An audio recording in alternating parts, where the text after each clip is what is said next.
Храм Свети Николај Чудотворец.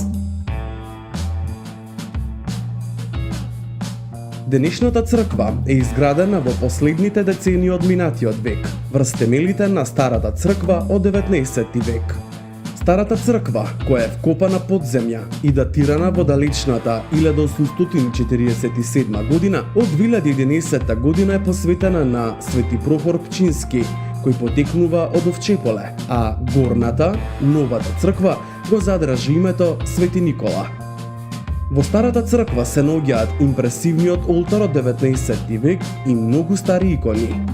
Изградбата на црквата во 1847 година е поврзана со добивањето официјална дозвола за пазар и оформувањето на градчето Свети Николе.